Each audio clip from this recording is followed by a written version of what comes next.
as well. So Bianca, take it away. Thanks, Erin, and welcome everyone. Like Erin said, we've got a great webinar today and some great guests planned to share some experiences with you. So we'll take a look at the agenda. Those guests include Dr. Allison Oliver and from APSU and mentor teacher Rachel McDonald from Clarksville Montgomery Schools. We have Natalia Mejia from CBN and Dr. Johnna Ernest from Heartland Community College, all here today to speak to us about thinking about programming and who is underserved. We know that in every program there are folks that are served by these programs, and we want to take a look at how we can serve those who may not be currently served as well through our EPP providers. Also, thinking about resources that you can walk away with today. We have CBN Qualities Framework Hallmarks, which will be really relevant and we'll get to dive into during today's session. The Tennessee Grow Your Own Hallmarks for High Quality Teacher Apprenticeship and the Grow Your Own Teacher or the Grow Your Own Persona project is also a great resource that we'll be taking a look at today. So thinking about the previous 3 webinars that we have gone through together over the last few months, we started out with webinar 1, Overcoming Barriers to Entry, and that was really taking a look at GPA, SAT, or ACT, or transfer credits that may be challenges to entry for aspiring apprentices and how we could work as EPPs to support folks to be able to enter the teaching profession and overcome some of those barriers to entry. In webinar 2, we focused in on PLA for educators. We discussed how teacher apprentices with teaching experience really become aware of PLA options and what needs to be done to improve access to PLA while maintaining those rigorous standards.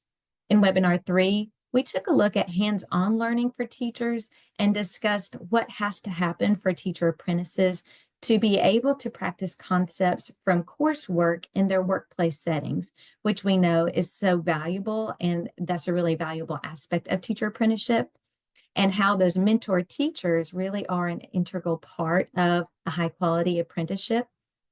And today we'll be taking a look at a program for everyone who is underserved. We'll discuss what we know about finding the right fit for each aspiring educator, the variables most likely to impact retention, satisfaction, and effective learning, program structures that work for apprenticeship, and which learner characteristics should impact program design if an EPP is building new programs. So excited to dig into all that good content today. We'll start out with Dr. Allison Oliver from APSU and mentor teacher Rachel McDonald from Clarksville Montgomery Schools as our first guest to share. So welcome, Dr. Oliver and Rachel. Excited to have you here with us today. Thank you. Glad to be here. Great. Well, we'll start off. We know that, and just like we took a look at a second ago, we know that the mentor-teacher relationship is so integral to that apprenticeship support and that connection between the EPP and the mentor is really important in fostering that support structure for the apprentice teachers. And so I'm excited to have you all here today to speak to that. We'll start out with some questions for Dr. Oliver. Thinking about differences in learning experiences. From your perspective, how does the learning experience for an apprentice differ from that of a working learner or a traditional learner? And really thinking about what unique benefits and challenges do those apprentices face? Thank you for having me. When we think about our apprentices, they typically engage in a blend of classroom learning and hands-on and real-world application. They often work closely with experienced professional mentor teachers in a guided environment, receiving that ongoing feedback and immediate support. Whereas benefits that come from this model, we see direct exposure to those real world scenarios. There's that mentorship and relationship building that develops over time and is fostered and cultivated. And then we see an integrated learning experience. That's where learning is contextualized, and within that work environment, it enhances their understanding, retention in the program, and I feel like they are able to take theoretical concepts and apply them hands-on with that ongoing immediate feedback for the apprentice model. That's great. Can you speak specifically to what strategies or examples of how you connect EPP related instruction to on-the-job learning for apprentices? How would those strategies enhance that learning experience? Well, one concept that we have found very beneficial, even working with Groger on, would be the integrated assignments, where we are collaboratively planning tasks and having tons of reflective moments where that mentorship building not only adds to modeling and observation experiences, but also where apprentices and those even the workforce are able to really reflect on application of a theory that was taught in the classroom and see barriers in real world time and get that immediate feedback from mentor teachers or even their EPP providers. That's great. And then thinking about your work with mentor teachers, what qualities or practices do really excellent mentor teachers use to be effective at making those connections between the EPP instruction and the on-the-job learning for those apprentices? Clear communication and providing relevant feedback, actually having an expertise in their content area where they are able to speak to both their grows and glows in the field, being very reflective of challenges that they have been met with and providing that reflective feedback from to our apprentices by just sitting and having those transparent, honest conversations, and not only being supportive and approachable. A lot of times we see characteristics of great mentor teachers. It's the ethical behavior that they model, and just giving that transparent feedback to our learners. It's beneficial. It's better than any textbook can be defined. That's great. Thank you so much, Dr. Oliver. And guests that are listening and participating in the conversation, if you have questions, we will have a question and answer time later. But if a question pops into your mind as you're listening to our guests, feel free to put it in the chat. We'll capture it and we'll make sure it's answered as you're kind of thinking about the perspectives that are represented here today. All right, so Rachel, thank you so much for joining, and we're excited to hear from you too about your work in supporting the teacher apprentices and working then with the EPP as well. When you think about supporting apprentices, how do you approach that support differently than you may have approached supporting a traditional student teacher in the past? Can you provide examples of how you tailor your mentorship to meet the unique needs of an apprentice? Yes, well, thank you for having me as well. I would say it's different because they're in the classroom with me all day. I've had experiences where I've had a student teacher, and the past 3 years I've had the apprentices for 3 years, and they're in the classroom with me every day. So they're able to learn like real life scenarios. We discuss like during our downtimes what they saw, answer their questions in real time. So that's very different than traditional learners because they're able to ask them as they arise. And then every apprentice is different. So I had two teacher residents, two apprentices at one time. One was an 18-year-old fresh out of college or fresh out of high school. And then one was a classified employee who had worked in the district for 10 years, had been a daycare director. So their needs were very different because they had different experiences to build on. So like the high school graduate needed more areas and like teaching and classroom management, while the classified apprentice needed just more classroom management because she already had the experience brought in of teaching before. That's great. So that differentiation according to their needs, that's wonderful to hear. Thinking about connecting theory to practice, can you describe how you help apprentices apply those theoretical concepts from their EPP coursework to real world teaching scenarios? What methods do you find most effective in bridging this gap between theory and practice? So anything from their coursework they can ask me about. I normally try to tie it back to what they're learning or what we have happened in the classroom. So for example, my apprentice had took a special education class with Dr. Oliver and learned all about the process of the IEP, And then we went to attend an IEP meeting and she was more in the know. She understood what was going on. And then she was able to ask questions like directly after about that scenario and everything else that had been going in her coursework. And I was able to tie that right then and there in real time. I'd say the most effective method would just be building those relationships with the apprentice and giving them that safe space to freely ask questions. That worked the most for me. That's great to hear. All right.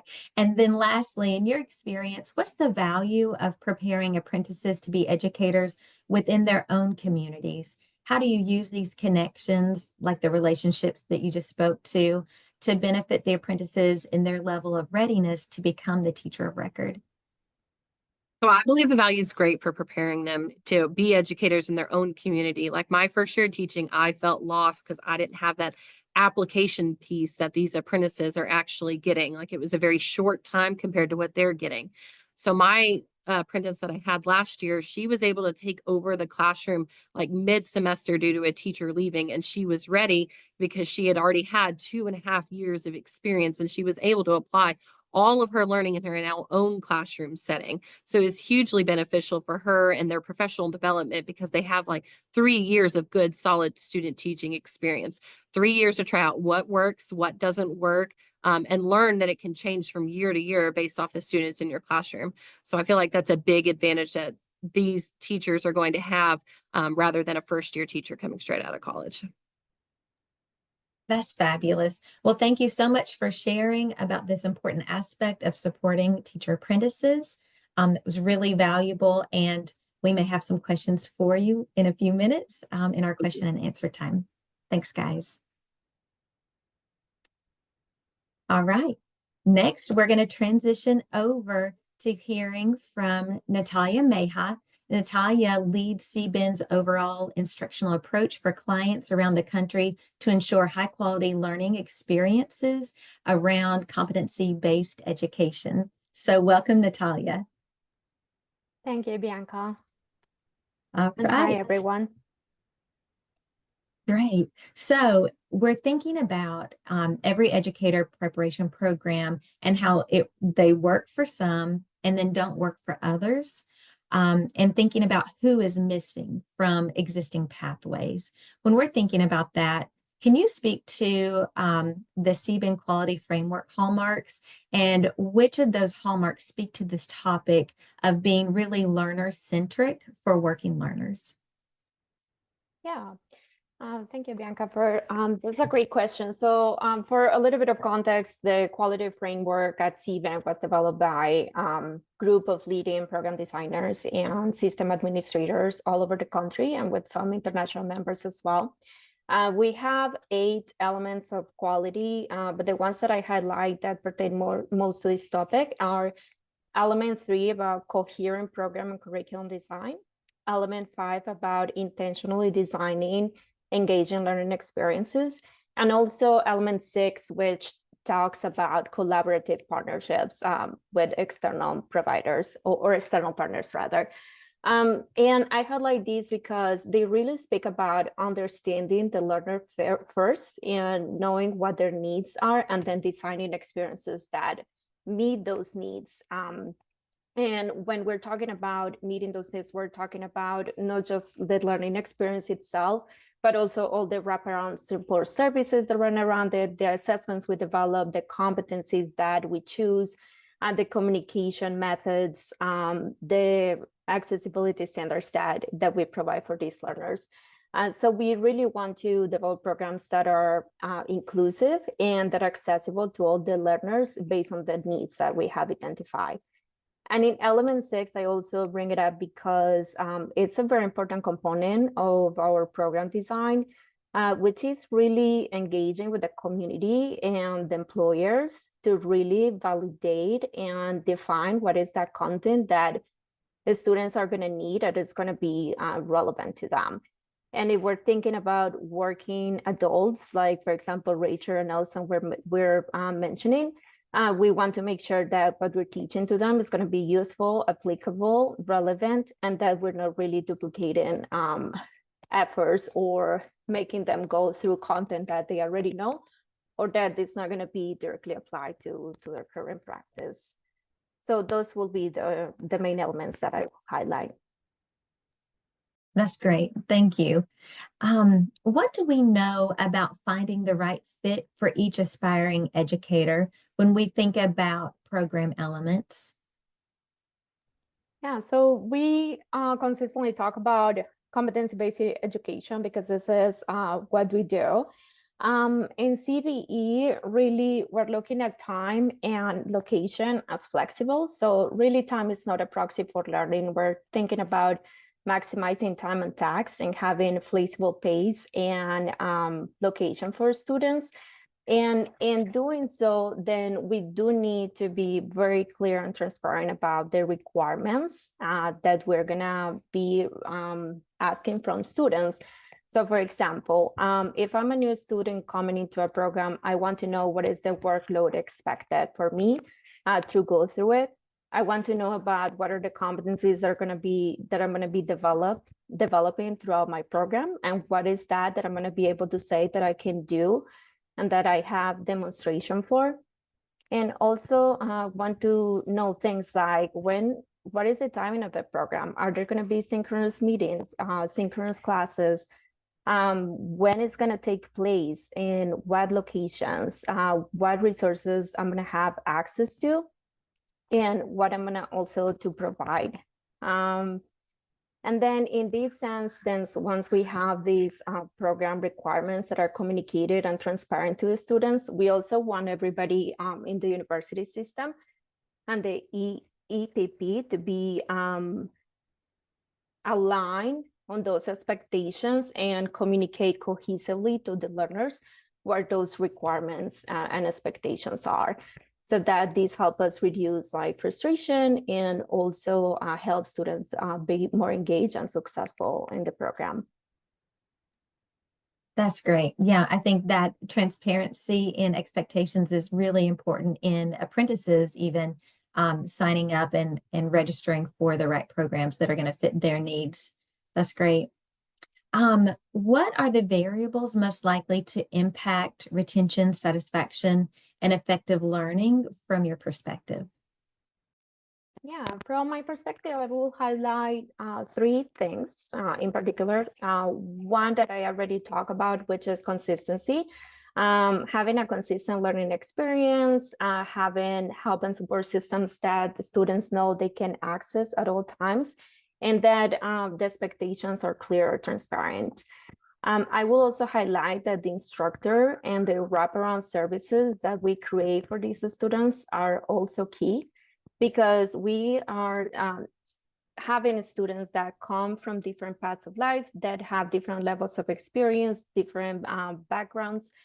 So it's important that the instructor and also other sources like tutoring center, for example, are all aligned on what these students are trying to achieve and provide timely and personalized support to them according to their needs. And then we also use a lot of data analytics and technology for continuous improvement and for personalization where it matters. So having a good system of data analytics will help us identify what are those areas that are tripping students and that are creating barriers for them, so that we can create solutions that are going to address those needs for the students.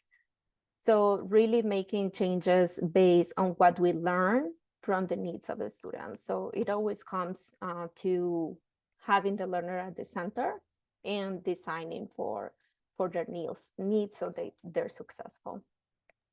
That's fabulous. Thank you. And then lastly, if an EPP is building new programs, what's some advice that you may have for them? Yeah. Going back to the standards that I discussed at the beginning and a little bit of what I said, I think really developing a program based on students' needs is very important. So at CVEN, every time we work with different universities and organizations, we start by developing learner personas that really identify the needs of those students. So it's not really developing personas based on demographic information, but it's mostly about what do they need, who are we trying to serve, why, What do they need? What are they looking for? What are they trying to accomplish with this program? And then identifying what are the barriers they're going to experience, and having this very good understanding of what the learner, who the learner is, and what they need. It's really going to lead the decisions that we're going to make for our program. So that will be my most important consideration for program developers, is that they really have a good understanding of who their user is. And I say user, and that sounds like a little different in education, but really we're serving these learners, and they're going to be going through our learning experiences. So we want to provide the best we can for them. And the second thing that I would recommend, that's also something key that we do at VBAN, is really that community and employer input through validation at different points in the development of the program, because we want to make sure that we are providing content and learning experiences that are going to serve the needs of the students. And many times the community or the employers have more direct insight into what's needed and what are the gaps they're seeing in our graduates, or what are the things that they're having to provide for them so they develop the skills they need. So it's really important that, depending on the program and the emphasis it has, we have input from different groups, and not only for the faculty members, which is very important, but we have to complement that with other sources as well. That's great. That makes me think about our relationships with our local education authorities, working with our LEAs to make sure that we're meeting the needs that are represented there. And I'm glad that you mentioned a personas. We've got a persona project from the Grow Your Own Center that we'll be highlighting later that does just that. So that's a great alignment. All right. Well, great. Thank you so much, Natalia. We may have some questions for you later on in our question and answer portion of the time. Okay, and we are going to transition over to our final guest.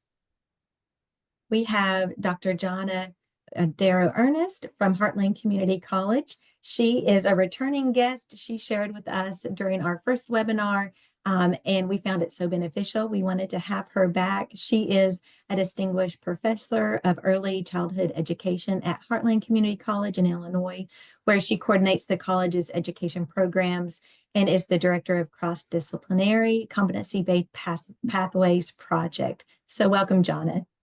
Welcome. Good afternoon, everyone. Well, thank you so much for joining and sharing your perspective on this topic. When you think about serving our working learners and our teacher apprentices, what program structures are really working for those teacher apprentices when we consider assessment, mentor role, and support and modality?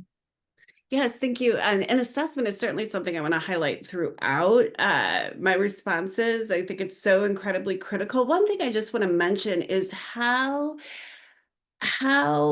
important it is in terms of program structures to think about individual unique contexts and learner needs, and that incredible diversity of learner needs. So I am at a small-ish community college in Central Illinois that is within a mid-sized city that also serves a rural community. And we're in a cohort of teacher apprentices. There are 4 colleges that are in this cohort together. One of the other colleges is City Colleges, which together, City Colleges is about the size of University of Illinois, a very large university. And so the idea that because we're serving at my college a rural community and have a smaller program, there are some things that we do and some design principles to ensure that we bring everybody into our program that are different from what they do. And again, that unique context is so incredibly important to keep in mind. So, and that relates to one of the first things I just wanted to mention are the incredible importance of hybrid models. Research has been so supportive of hybrid models for learner success. And one of the things that we also know is that since the pandemic, learners have been increasingly drawn to fully online models. When thinking about what hybrid means, it can mean very different things in very different contexts. But the idea that those opportunities for face-to-face interactions with mentors in an apprenticeship context, with peers, are so critical when we think about the idea of retention and engagement. And if how you set up your hybrid model means that an individual in a rural community won't have access, you really want to think about, okay, how can I set up an online environment to support access, but build those hybrid components into the greatest extent possible to ensure that face-to-face context. I think one of the huge benefits of apprenticeship models are that mentoring opportunity, are those opportunities to build relationships across the college classroom and the work environment. And there are so many wonderful descriptions of just how that happens. I think another really important thing to think about with regard to program structure is the course workload. And in the context of the course workload, really thinking about how coursework complements and reinforces practical experiences. So that idea of how do we sequence knowledge and skills, inclusive of durable skills, and really serve to integrate theory and practice to support in an apprenticeship context that gradual release and gradual acquiring of responsibility. And so when we think about apprentices in particular, they begin with observation and take more and more teaching duties and responsibilities on. So how can we scaffold competencies within courses to support that success within the workplace environment? And the other thing I want to comment on that I think is really important related to coursework is the idea of how courses are designed to support the holistic development of the learner. So ultimately, what we're working towards is building fluency, generalization, and the ability to perform complex tasks, in a real world environment, which really needs to be supported by assessment practices that are holistic in measuring those skills. And so when we think about course workload, we really need to think about formative and summative assessment practices. And in the context of CBE, that those practices can support acceleration for some, but also the ability to really slow down and focus in where additional supports are needed for others. And the other thing I just want to talk about, and I'm just going to very briefly highlight this in the context of program structure, is that incredibly valuable role of the mentor. Dr. Oliver, Rachel McDonald, I so appreciated your examples. And I just want to highlight as well, Natalia, we use the quality framework. It's fantastic. But we have two models that we've used in Illinois around mentors. And one is where supports are provided to mentors for coaching and mentoring skills writ large. So they develop those skills in context. The other is where they're supported in developing coaching and mentoring skills, as well as specific knowledge of the competencies that they will be coaching and mentoring on. And I just want to comment that that latter model, which is one that we use at Heartland, is one I found really beneficial in terms of being partners, not in evaluation, but in providing formative assessment skills and really zeroing in on those incredibly important strengths and opportunities for growth. That's great. Really helpful to hear. Thank you. When you are thinking about programming, how are or should those post-bac licensure only programs be designed for learners who do not necessarily want an entire master's degree? We have one program that is designed in that way in Illinois, one public university. There are a couple privates that are designed that way. And where you can get the post-educator license as a part of your master's degree. One of the things that's very common, a very common structure that I think is very similar that I would just want to provide a little commentary on is for individuals who are pursuing endorsements and the idea that they can build endorsements upon that upon their post-educator or their educator license. And Natalia, I want to highlight something that you said that I think is so incredibly important around this, that regardless of if there is a pathway for a post-educator license, and as you had stated in your question, Bianca, where they're not pursuing a master's degree, or if it's an endorsement at a community college, regardless of the pathway, that incredible need for clarity. So in both cases, the endorsement or the professional educator license are granted by an external agency. And so the idea that that credential pathway within the institution and to the learner has to be incredibly clear to internal constituents. These are the 4 classes that are needed. These are the 10 classes that are needed. This is what's earned at the end of it. And I think that that is just such an incredibly critical component of ensuring success when those programs are designed. That's great. Thank you. What program design elements can really reduce cost, allowing Tennessee Grow Your Own programs to be available to a greater number of learners in your experience? So I have several things I just want to mention, but I want to highlight 2 things in particular. And, that idea of who is missing, we have found within our work at my own community college and colleges and universities around the state, that who is missing at the table is largely the incumbent workforce. And one of the incredibly important tools that we have been utilizing is prior learning assessments. And prior learning assessments, we have specific performance-based assessments that are tied to competencies.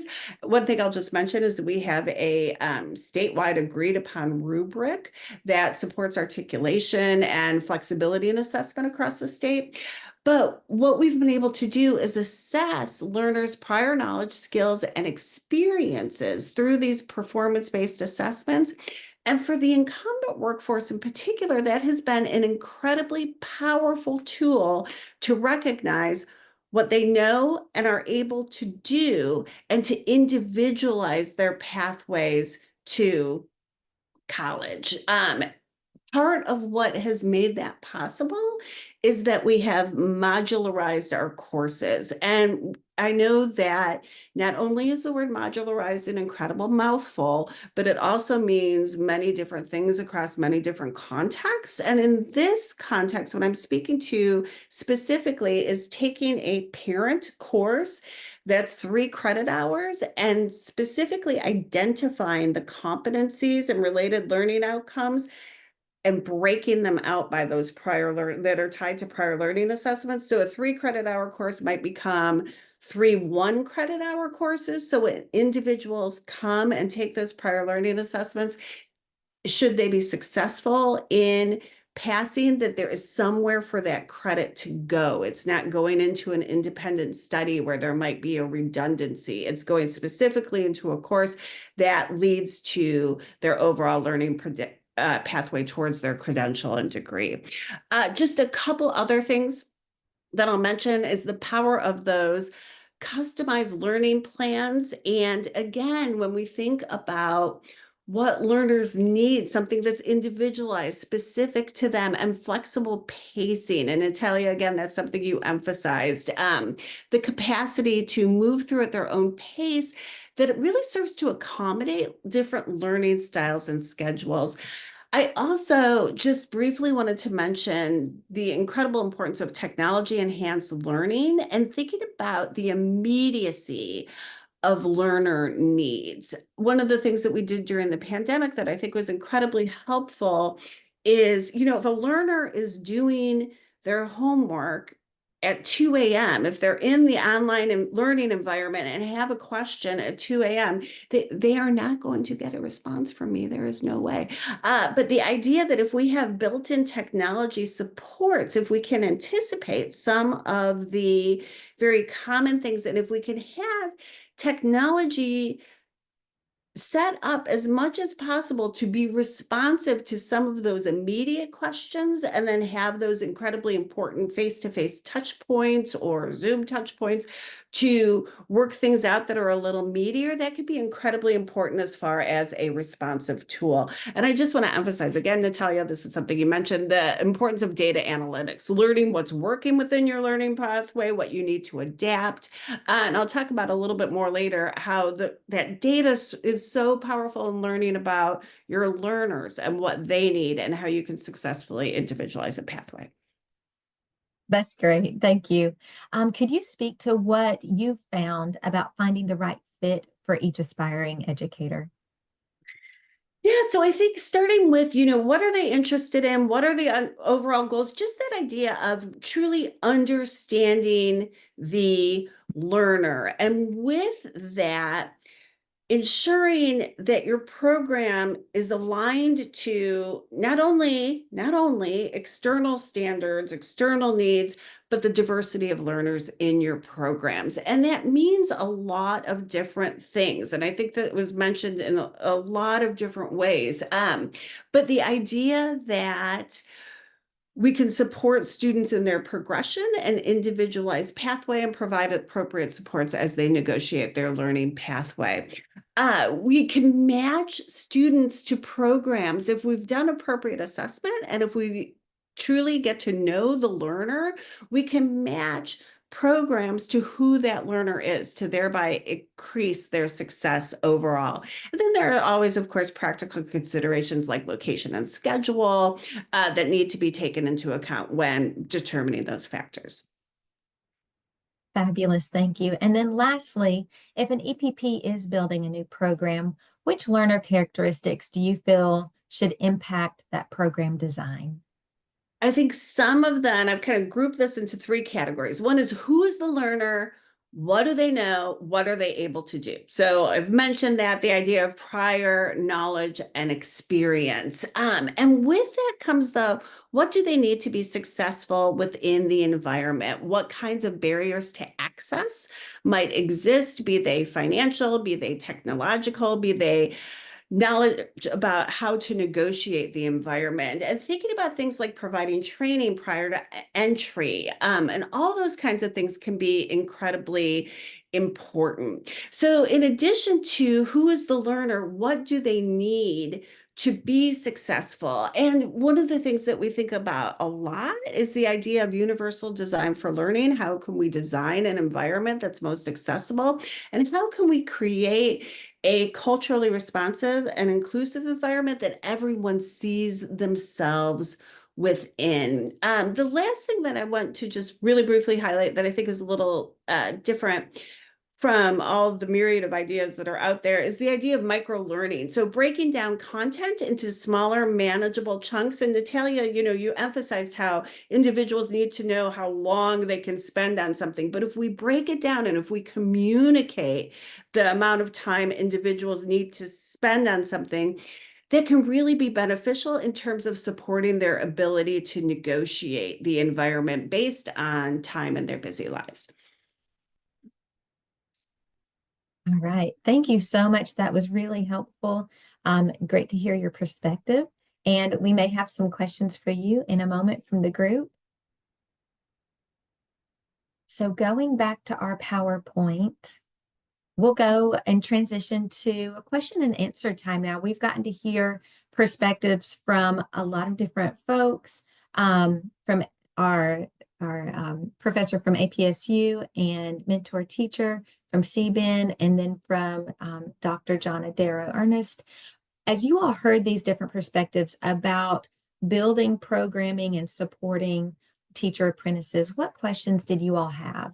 Or like Aaron's mentioning in chat, what themes are you all noticing start to appear?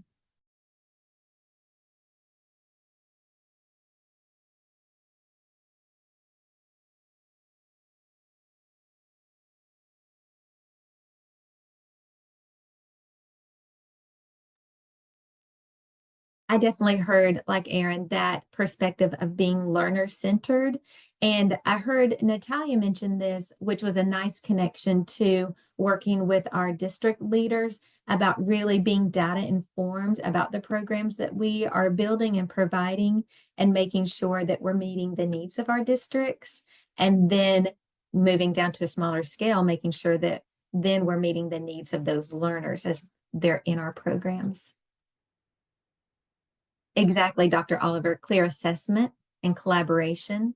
I think that point between that collaboration between the EPP and the LEA is crucial too in supporting those teacher apprentices. Anything else? I think one other thing I noticed was just that it's really in the details and the nitty gritty of, you know, those small little things that just can really make a big difference for learners and their experience. Like having access to information when and where learners need it, really clear expectations about how often am I supposed to meet and where, and how long will those meetings be. And sometimes those little details, I mean, there's a lot to think of when you're designing a course. It's a really big thing. And so it can be a real challenge, but if we're focused on our data and we're continuously improving, listening to our learners, listening to what they say about their points of confusion, what questions are they asking, where do they get hung up and confused about the expectations, and then using that data to go back and make those improvements to our instructions and to our delivery. I think that's a theme that came up a few times as well. I think to go along with that, I really heard the application piece and the real life scenarios and how important that is. But then even connected to the PLA piece of it, I kind of connected to give them credit. You know, many of them, like Rachel said, she was working with a teacher who had already been an assistant for 10 years, and giving them credit for all of that experience. Because they do have so much knowledge. They've been working in those real life situations for years. And just how impactful that would be as an adult coming back, that, yeah, I do know something and I'm going to get credit for this. Even though it didn't happen in a seat, it's just as valuable, if not more. You know, I heard throughout and preparing those apprentices to be teacher of record. So I really appreciated that kind of across the conversations. That's fabulous. Well, thank you. And thank you to our guests for sharing your perspectives and experience. When we think about our learners and who it is that we're trying to serve within the districts, we started our work really in 2022 in collecting profile data from aspiring apprentices. Data collected from over 650 interested candidates revealed a few key themes that really, as we're creating programs, we want to create programs that are going to support the needs of these profiles that we've created here. We noticed our learners are typically over the age of 25. They're full-time employees. They have some college, but no degree in most cases. They're working learners, and they are more diverse than the current educator workforce. So on the next slide here, you can really picture these 4 personas as talent development in the talent development pipeline. We learned quickly that resourcing large districts and the resources that large districts have may be very different than what the districts that are more rural have. So really thinking about how the Grow Your Own Center can help support the talent development pipeline to support mechanisms for districts that don't have the resources and that have these aspiring apprentices throughout. So the 4 personas that we created were Callie, Bart, Andy, and Dante. Starting out with Callie. Callie has a high school degree, and she participated in a teaching cadet or a TAP program, which included some dual credit from high school and requires a bachelor degree. We've got Bart, who has 12 college credit hours and requires the bachelor's degree. We've got Andy, who has an associate's degree of 60 credit hours and requires that bachelor's degree. And then Dante has a bachelor's degree, but not teacher licensure. So as we're creating programs, really thinking about the distinct and diverse needs of each of those persona groups is really important in considering what types of programming are we providing. And then also, I think we heard in today's topics about really getting a needs assessment from the districts that we serve to see what populations do they have, mostly Callies, mostly Barts, mostly Andes, or some Dantes, as we're working with our districts to create those programs as well. That persona project is on our website and will be included in our resources here at the end, so you can take a look at them later. And then really thinking, this was echoed through today's session, through all of our guests, but the distinctives of the learner experience, really thinking about theory to practice, giving credit for competencies, supporting the school community for the apprentice so that they feel supported in the school community as well.